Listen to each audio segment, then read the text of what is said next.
So I'm just gonna do like a quick crash course on Sudanese history. I'm not really equipped to do that. I did that 5 minutes ago on the through Google search. So I'm just gonna give you kind of a background of what's been happening.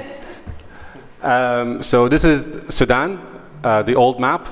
Sudan used to be the biggest country in Africa, the biggest country in the Arab world, and because we're culturally Arab, we're also considered part of the Arab world. Sudan is a vast country with, this is history dating back to 6,000 years. This is the Nubian kingdoms.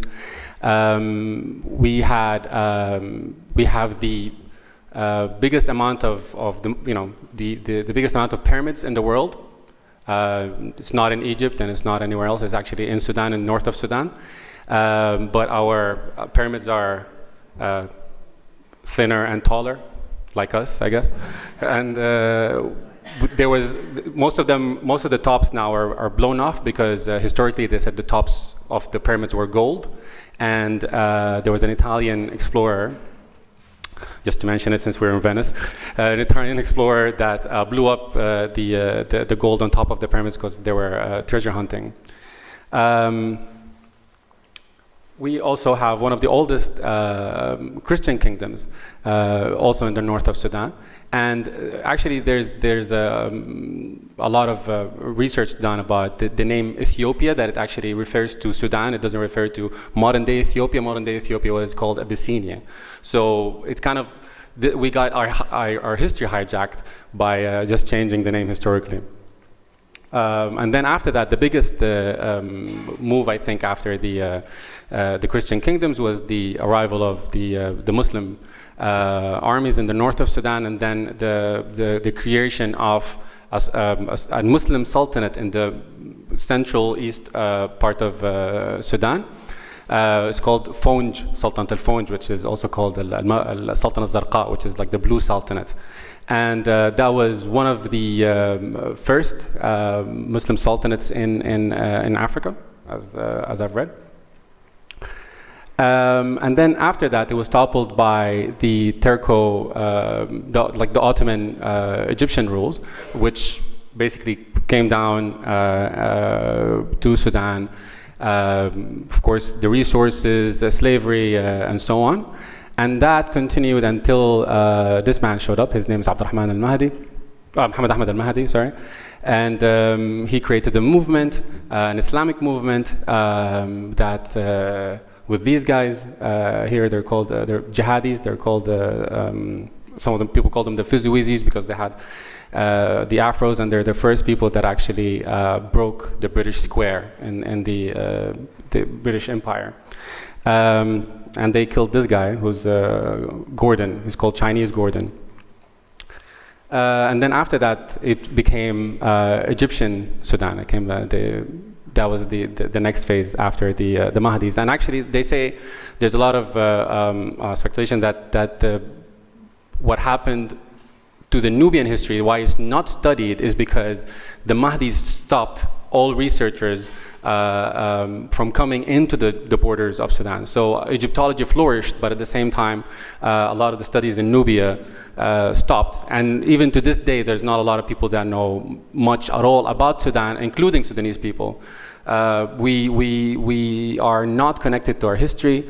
There's need to be a lot of research done. It's only the professionals, the professors who have knowledge into what's happening. And because of the political situation, we've been pushed to a certain angle. These are just some stamps from the Egyptian Sudan, and then this is the stamp from, this is the first independent flag, 1956. And then there's also the saying that Sudan has all ethnic groups in Africa. So anybody can be Sudanese. It's a beautiful, diverse country, but unfortunately, again, since the independence, we've been pushed towards thinking of ourselves and thinking of our culture as one, Arab and Muslim. That's our border. That's always been our border since the independence, and that cost us for the country to break in half. and a lot of civil wars and so on because of this racial and cultural war.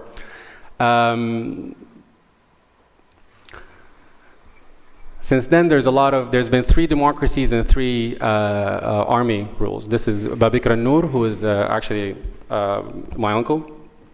And this is a failed coup that was in 1971. He was the head of the Communist Party. And he was actually in London, and he was flown in to be the new president of the country. And while on his way, Gaddafi downed his plane, right? And Gaddafi downed his plane, and the whole coup was overturned, and the old dictator came back to power. This is Field Marshal Abdurrahman Surat Dahab, who is also my uncle. I'm putting all my my family in the pictures. So yeah. So Abdurrahman Surat Dahab was actually the only he was an interim president from 1985 to 1986, and he was the only president for an interim government that gave the power back to people in the Arab world, and I think in Africa as well. And he's celebrated until today for doing nothing but his job. Just because he did his job, he's considered a legend because he actually gave back power to people. And this is Omar al-Bashir, who came to power in 1989, which is the same year that myself and my family, we had to leave Sudan, and like thousands of other Sudanese people. It was a huge brain drain, really, and cost Sudanese people and Sudan a lot until today. And because, of course, you know, when they came to power, they used a policy called tamkeen, which is, I don't know in English, what do you call that? Consolidation. So they only just put their own people into positions of power, universities, education, and they changed the whole system of the government. And this is something that we suffered from for 30 years.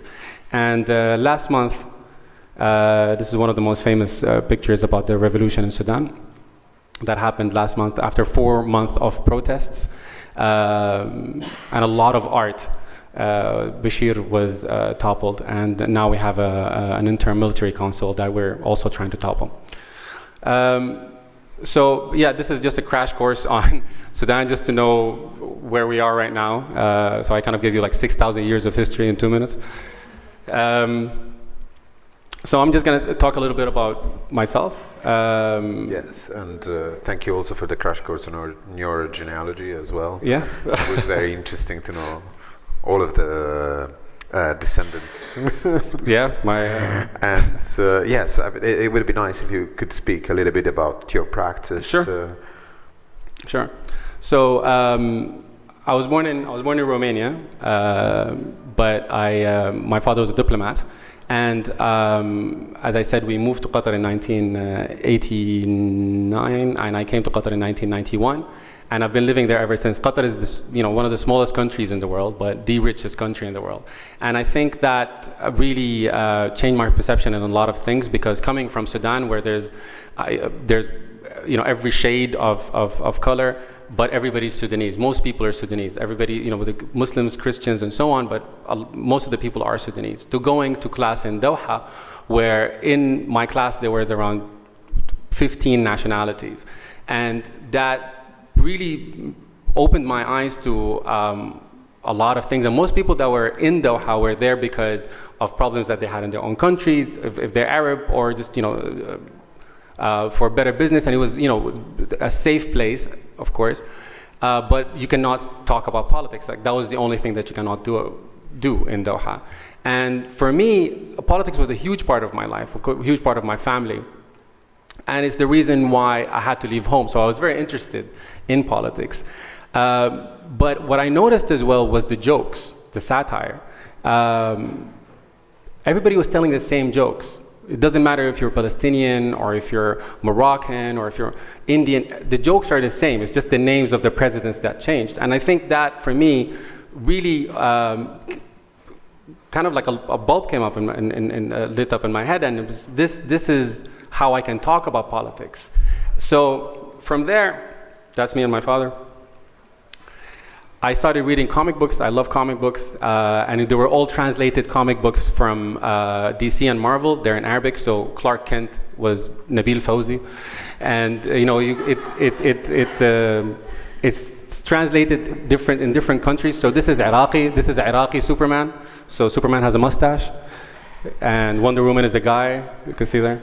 So it was, because we lack heroes, and I think in the whole region we grow up, we didn't have any heroes, not in politics and not in sports. We didn't have anybody to look up to, and I think comics kind of gave me that. But the only issue is that they didn't look like us. There was nothing that related them to our society whatsoever. So. Then my father, I think in 1996, 95, started buying these news magazines, Egyptian magazines that are based on political cartoons. And that was amazing for me because it was two things. It was art, it was comics, but it's also talking about politics, which is something that I was very interested in. And this was a way for me to understand it. And Sabah al-Khair means Rose al-Yusuf, and it's a very well-known Egyptian magazine. And the other one is called Rose al-Yusuf, which is the name of the founder. And I just started every week just waiting for this news, for these magazines, and drawing and copying, and all I did was just copy and copy and copy. And I discovered a lot of cartoonists like Najil Ali, who's a Palestinian cartoonist who was assassinated in London in the 80s, and until today nobody knows who assassinated him. Was it the Israelis or was it the Palestinians? And for me, that was the point. That's why I respected cartoonists, because they fought for a cause. They didn't fight for a side. And the other thing that I respected about Najil Ali is that from Najil Ali's work, I figured out that it's not about a joke. Cartooning is not about a gag, and it's art, and it tells you a story, and and his work is very dark. So for me as well, that was another step as well. So I just started copying Najil Ali, and I think I still copy him until today. This is one of the first cartoons that I've done, or graphics or whatever, and it's basically a shade of a person hugging Sudan, the map of Sudan, and that just went everywhere. And for me, I studied engineering because obviously we can't study art, because you have to be an engineer or a doctor, otherwise you're not going to get married, because you have to have a title in front of your name. This is my son, engineer, so-and-so. You can't say this is my son, doctor, so-and-so, so artist, so-and-so. That's not going to happen. And of course, it's this cartoonish way of looking at art in our culture as well, because they always think of artists as this, crazy person, that wears a beret and draws naked women, which is kind of, smokes a lot of weed. So it's it's like what people think, So and because we have a very dependent culture, like your parents depend on you. So when you say I want to be an artist, that's considered a selfish thing to do. You can't be an artist because how are you going to support these other people? So of course I studied engineering like a lot of Sudanese artists and people from the region, and so yeah, I ended up. After I graduated, I wanted to be a cartoonist, so I went with my portfolio to every newspaper there is, in Sudan, in Doha, in Bahrain, in Egypt, and it didn't work out, and it was always about your cartoons are not funny. And I said, yeah, my cartoons are not funny because I'm not trying to be funny. The situation is not funny. I'm trying to tell a story. I'm trying to say what's happening, and so I got kicked out of this editor's office once. And he threw my profile in my face and he's like, you're never going to be a cartoonist. This is not going to work.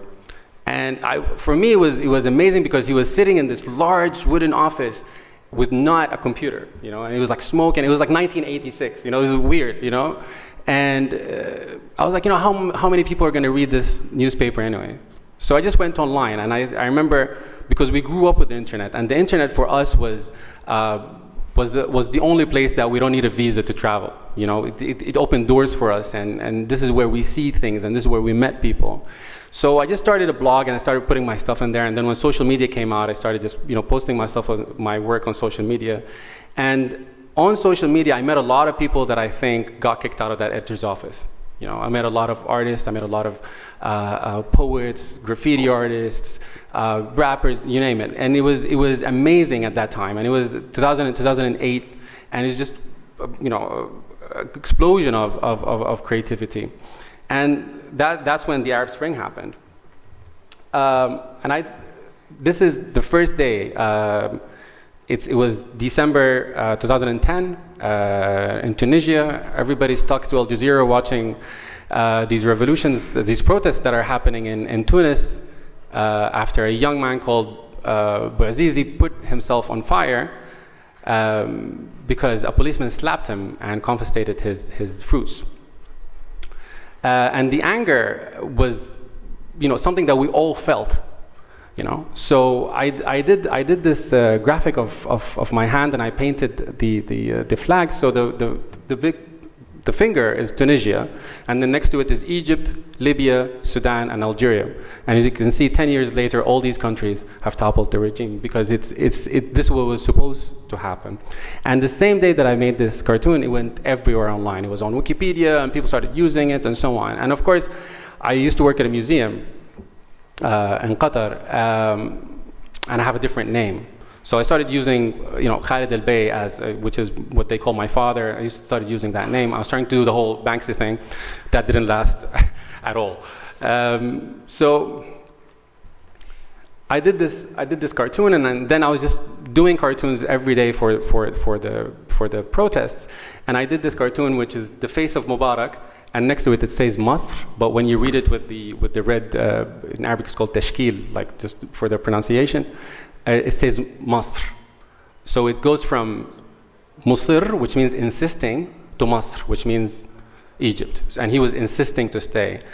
And that day, the same thing, I remember it was a Friday, and it was one of these huge Friday protests. It was graffitied. It was downloaded from my page, and it was graffitied, and people were sending me the pictures, and it was graffitied in Beirut, first of all, and then after that it was in Tahrir Square. And this is, for me, that was amazing, and that's exactly the power of the internet, because I'm sitting in my small studio in Qatar, and my work is in Tahrir Square, where people are, you know, fighting for their freedom. So after that, I became so attached to these revolutions that it became a personal thing. And one day I'm sitting at the office, and the New York Times shows up, and they're like, yeah, you know, we know it's you. And they did an interview with me, and I remember my boss called me, and he's like, what is this? And then that's what happened. And of course, you could tell from the media that, you know, the Western media loves to make heroes. You know, of course, coming from our region, you know, Africa or the Arab world, where there's no heroes, there's no hope, but there's one beacon of hope. It's this cartoonist that's fighting for all that's good and everything. And of course, there's a lot of people. I drew cartoons. People were dying in the streets, you know. But it was. They had to be, and I was the pen of the revolution. And you know, after that, all the interviews and all the newspapers that kicked me out, now they want me to work with them. And it was an amazing feeling, actually, to have that.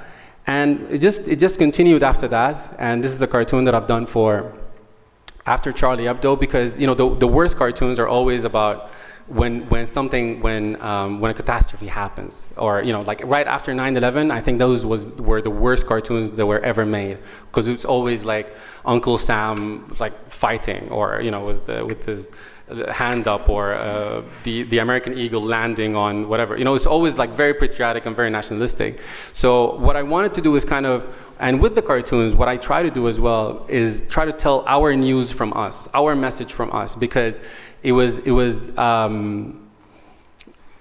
growing up and with the internet and with social media, it's when you see, and we all speak Arabic, and we all speak English, and of course most of the Arab people speak French as well. So we see what they say about us, right? It's like, you know, it's like you're watching somebody talk about you when you're there, you know.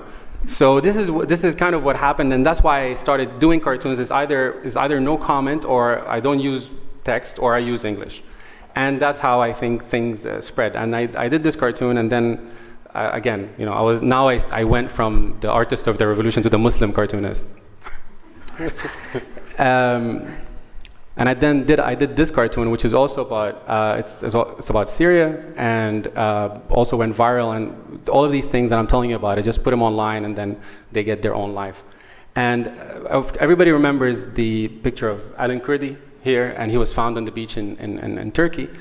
And exactly a year later, Amran Dingish is this video of this viral video of this kid who's in the ambulance, and he's dazed and bloodied. And this happened exactly a year apart. And for me, what I wanted to say with this is that it's not really what we see on the internet or what the internet tells us that is important. That means this is the only thing that's happening. In between these two pictures, every day there's an Amran Dingish and there's an Alan Kurdi around the world. So I wanted to highlight that fact, because when this happened, everybody was just focused on that. When that happened, everybody was just focused on that. And this is kind of what the internet does to you. And me being basically based online, this is what I see constantly, is that we focus on one thing. And we forget about what happened before and what's going to happen. And I think that's a huge part of why Trump is president, because he just keeps saying stupid shit every day.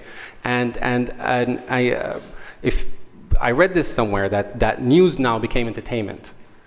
So people just focus on what's happening now. It doesn't focus on that. Indeed. So I'm just going to go really quickly on that. Erdogan retweeted it. I just wanted to highlight that. He's part of the problem, but I was like, I did this cartoon as well, and this is one of, everybody remembers when the whole thing about the burkini. So when I saw the image of two French police with their weapons telling a woman in the beach to take her clothes off, it was incredible, because 2 days before that, I think I saw an image of these women in Iraq, that their town was liberated from ISIS, and they were burning their niqab. And for me, it was very similar, because in both situations, it was men telling women what to wear. It doesn't matter if they're, it's in ISIS or it's in France. And the same thing happened again with the burkini. In 2017, I did a fellowship in America. And I have an artist collective called Culture Runners, and we have an RV, and we went around and we tried to kind of just see what happened during the civil rights movement. And we wanted to talk about civil rights and human rights, because for us, the people that came from the Arab Spring, the civil rights movement worked, because after all, there was a black president. So we went around, and this is one of the arts that I did during that, and we did a short documentary for The Guardian about it as well. This is also one of my most famous graphics. It's about Colin Kaepernick, an American football player that kneels down during the national anthem in protest of black police brutality. And what happened was, during the documentary that I was doing for The Guardian about the civil rights movement, I came across a lot of the athletic, the civil rights activists, like the famous picture of the black fist from 1968 Atlanta Olympics with the black fist. So I thought Colin Kaepernick is a continuation of that, and that's what I did. And this image went everywhere, and it was printed, and people using this, this T-shirt was everywhere. Of course, I don't get paid for any of this, by the way, at all. All my images, all my work is under Creative Commons license. It's free to use and share and remix online. Yeah, so this is a movie that I've done, but it's yeah. I mean, if it's like less than an hour, we can. No, it's 5 minutes. Okay. Yeah. No. Thank you for these. No worries at all. I mean, now what I'm trying to do is basically try to come out of the internet. So I've been, in the last 2 or 3 years, I've been doing a lot of installation works and video works and stuff, because I think the internet has been hijacked.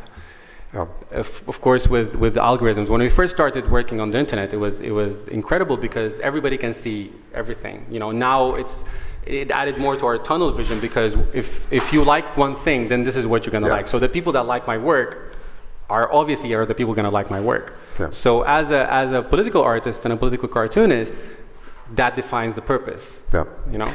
I will save this question for later, after we hear something from Alaa. Alaa, are you still there? Sorry, Alaa. Alaa? Yeah, I can hear you. Are you still there? Yes.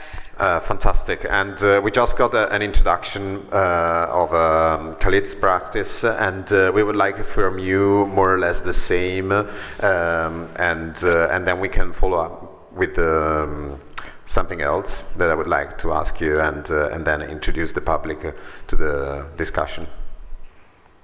Yeah, my name is Alaa Satir. Yes. I went to architect school. I graduated as an architect.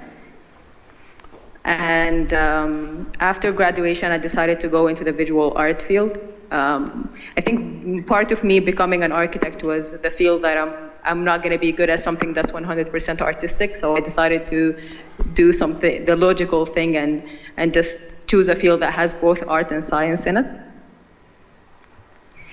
And after graduation, I decided to go to the visual art field and train myself into being a graphic designer and illustrator.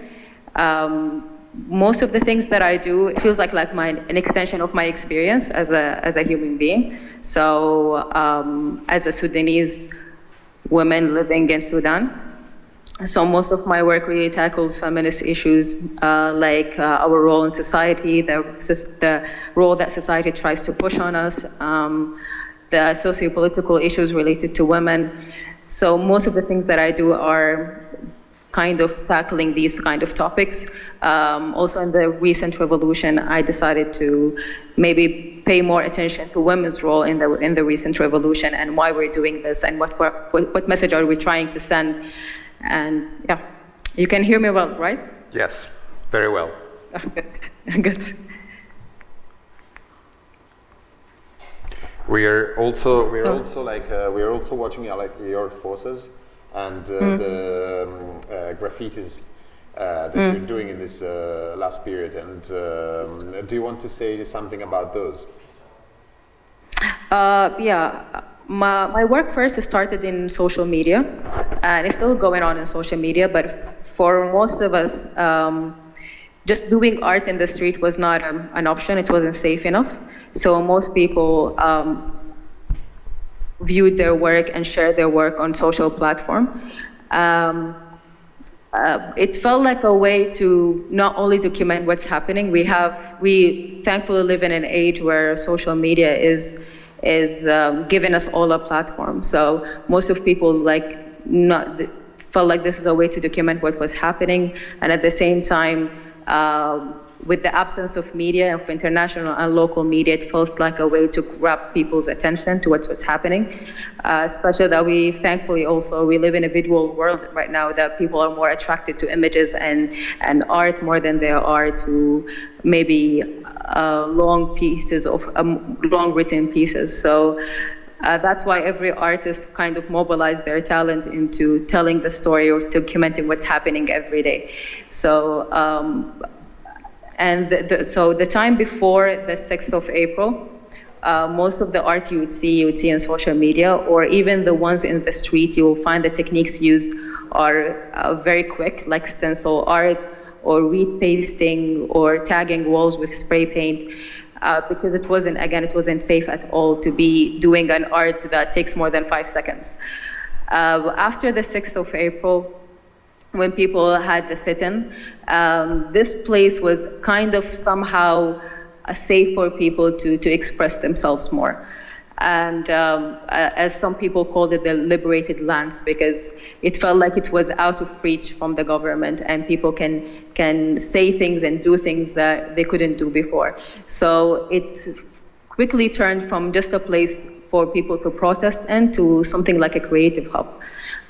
People were drawing in the streets and in the walls and near the sit-in area. Concerts were being held. Musicians were taking stage and doing their music there.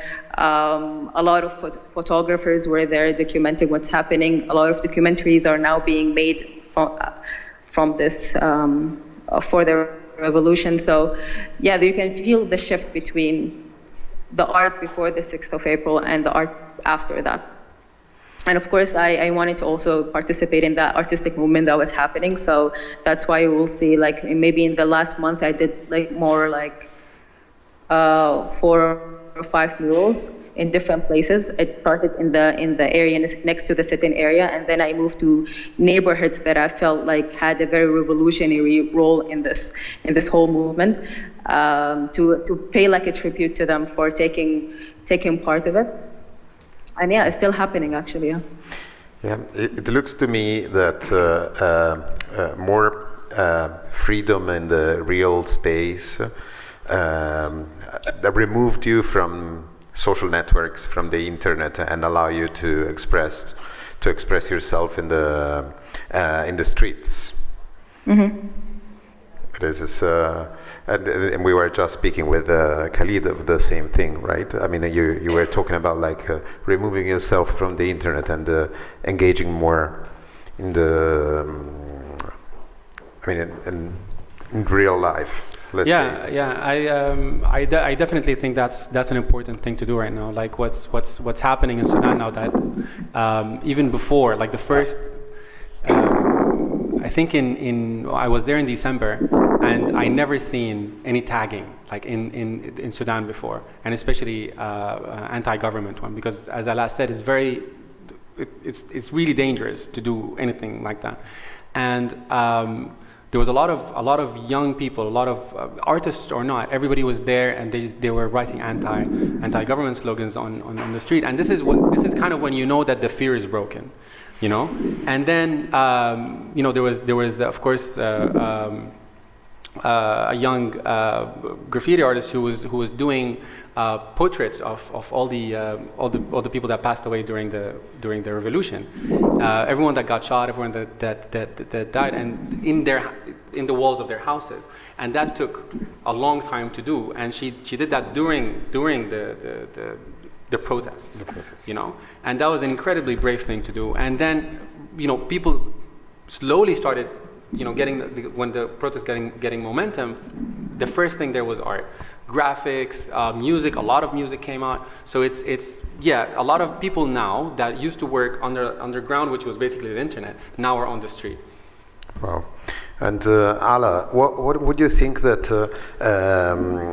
What would you convey to your fellow citizens, like an artists, especially like creative people now in Sudan, how to leverage on this moment and how to express some kind of visions for the future? What is that looking ahead that we put on the title, basically? I think what we're realizing right now is the importance of freedom of expression. This is something that we haven't been practicing for a very long time. And now we're realizing how important it is. I think if we only had that, if, like Khalid said, this fear barrier is broken right now. And if you have the courage to criticize authority, we also have the courage to bring the system down. So if we had at least that, maybe we didn't wait for 30 years to bring them down. And that's one of the things that I feel like should happen in the future, building the new Sudan that we're trying to live all in peacefully. We have to have an outlet and a place to express ourselves freely, in not only in the street, but also in the traditional media, because we know that it's the traditional media for the past years, it hasn't been ours. It really belonged to the regime, and I think taking that back, claiming it for ourselves, is one of the things that is really one of the things that should happen in the future. And the other problem as well is that there's no art ecosystem. Like there's no ecosystem in Sudan. There's no galleries in the term of galleries that support artists and so on. There's a lot of purchasing of art by tourists or by Sudanese that live abroad, or even local, a few local collectors. But there's no support, and as I said again, that's why most artists are engineers or doctors and so on. So I think right now, looking forward, I think one of the most important things is create that ecosystem. Is to create. We have one of the we have a really great school in Sudan and one of the oldest art education in the continent.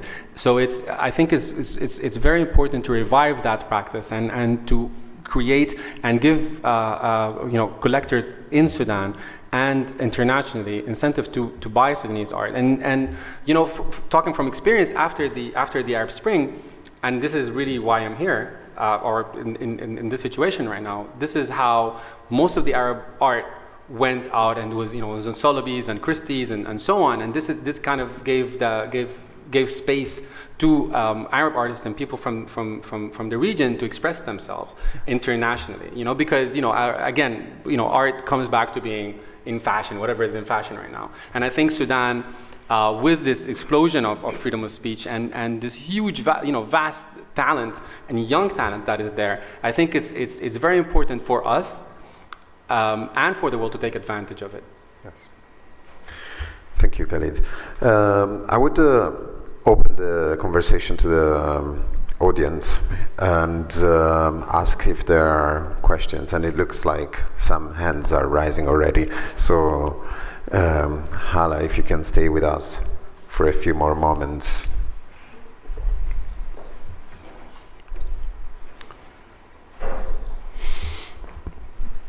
You've talked about the art scene in Sudan and how there's no galleries or like a support system.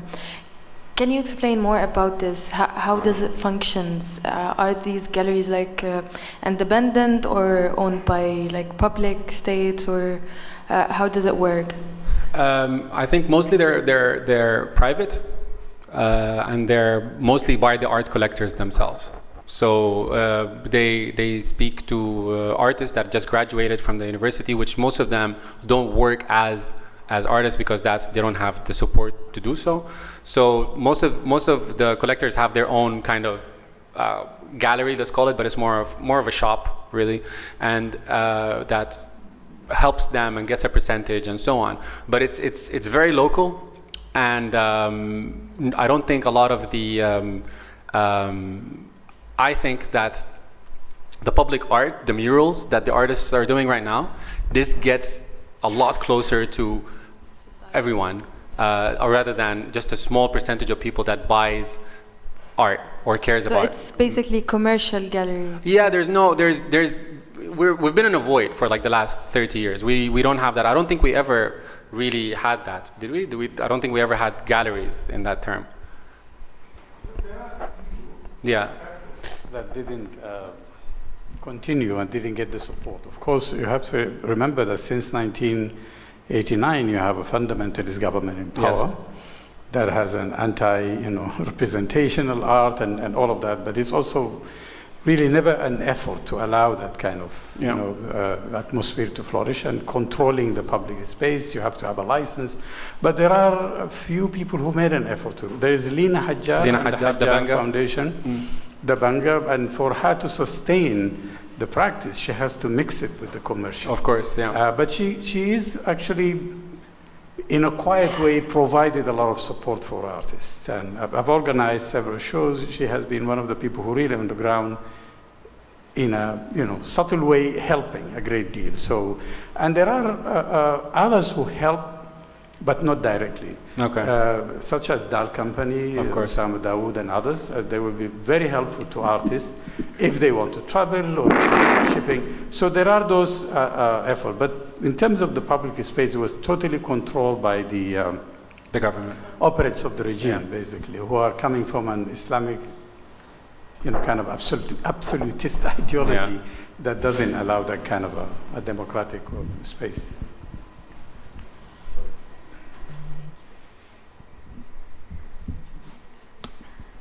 Hi. I had a question about your residency in America in 2017. Yeah.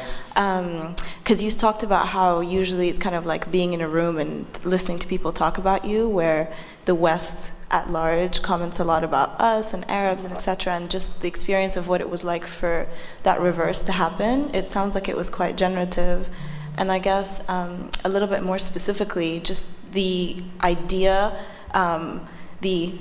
just on an ontological level of freedom, because one of the slogans of the revolution, حرية سلام عدالة, is like, you know, the word freedom. And I was really interested in what freedom means when we talk about it, because there's a lot of ways in which it's been coded within specifically the American imagination. And the civil rights movement had so much to do with that. So just kind of, yeah, what the experience of you being in the States and trying to create political commentary about that place, but obviously I think there might be a relationship to kind of your personal experience in Sudan as well. Yeah. I think it was one of the most interesting projects that I've done, and well, the outcome of that presidency is a short documentary that we did with The Guardian. So it's for me, you know, going to New Orleans and meeting people from there, and going to, you know, the Malcolm X Museum and meeting some of Malcolm X's family, and being in the Lorraine Hotel where Martin Luther was assassinated, and just going through all of that, and you know, as an outsider, and giving my opinion as an outsider, as an African, first of all. So I think those conversations, and you know, most the civil rights movement, like Malcolm X, for example, he came to Sudan. There's a lot of connections with Sudan, and of course, you know, Martin Luther King, and of course, you know, the Pan-Africanism, and you know, so there was some connections that I felt that we were there. It's the same struggle, kind of, but I think it was taken apart. You know, and again, it was by these borders that we're not connected, you know. So it's like, oh, these are African Americans, these are Africans, and you know, the relationship between Africans and African Americans is quite funny, I would say, you know. But it was interesting. It was definitely interesting to see that, and see the development of it, and see how the civil rights movement kind of was shut down, and they were cold terrorists, and you know, from the Black Panther movement to Nelson Mandela. You know, Nelson Mandela was on the terrorist list until probably a few years before he died. So for me, it was great to talk about that to an American audience who doesn't really know a lot about that, and the American audience that doesn't know these connections. So that, for me, that was definitely very interesting. And the perspective of freedom, I think is, you know, my thing with the revolution now in Sudan is that I feel like I've seen it before, you know, because I've always worked in kind of like a, you know, international fight for that, whether it's in Egypt or whether it's in America or whether it's in. So what's happening now in Sudan, I feel like I've seen it before, and I've seen what happens next, kind of everything kind of happens in the same steps, you know. So I've seen how the counter-revolution happens, but the idea of freedom is beautiful, and I love how we are all enjoying it right now, because to see that the Sudanese television or the newspapers or even artists out in the street and talking, and you know, in the sit-in, we have a huge sit-in now that's been going on for the last month, and in the sit-in, one of the biggest things that are happening is the art. We have a stage that every day there's shows, and it's curation, when in a country that we don't have curators really, you know. So the idea of curation is there, and it's happening, and I think this will be the start of definitely a new Sudan, and I hope not for a limited time. It comes from within. Yes.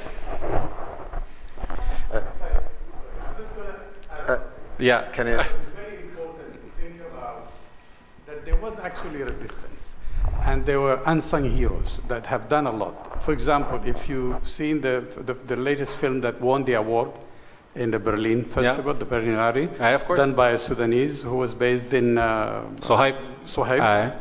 So it is about a group of filmmakers who are trying very hard to revive cinema there. Although I haven't seen the film, but the story, I'm familiar with it. That's a group that's based in Omdurman. Those are the people who really continue to resist in their own way, and they risk, you know, incarceration, investigation, called by the security. Then you have the Sudan Film Factory. Absolutely, it's important to say that that's a success story. Yes, they organized through, of course, the only venues that are possible to work through, and they served as galleries. That's something I forgot to mention, which is the German Goethe Institute. Yes. And the French Cultural Center. The two really worked through certain good people who are representative of those organizations that really work with the civil society in a subtle way to help. So Sudan Factory was incubated at the Goethe Institute. Yeah. Then it became independent. And it's a success story of a film school of filmmakers, and they really did produce very impressive body of work. And the head was, of course, Talal Afif. Yes. I'm sure you know about. So it's important. There was also another center, the Rashid Diab Center. Some people have their own resentment to it, but it was a center. It is a center, and it's still functioning in a way. And so there are these. Then there is also another group that's called the Black and White. It was they organize annually or maybe twice a year. They decided to paint in black and white because that's the cheapest possible to do. I mean, because of the problem of access to material, even though I think under any other, you can always improvise with other material.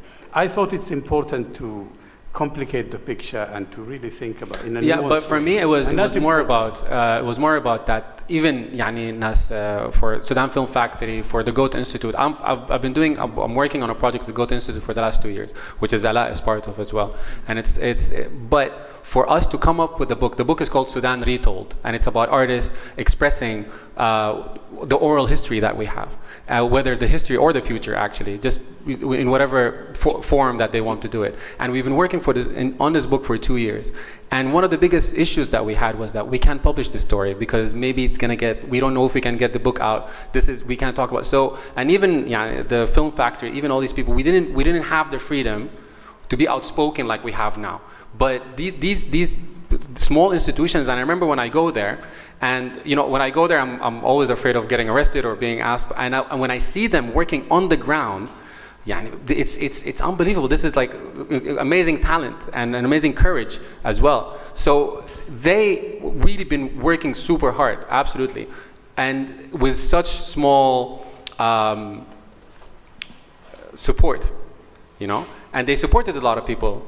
But now I think it's time to rise above that censorship and no we can't and yes we can and all of that. That's.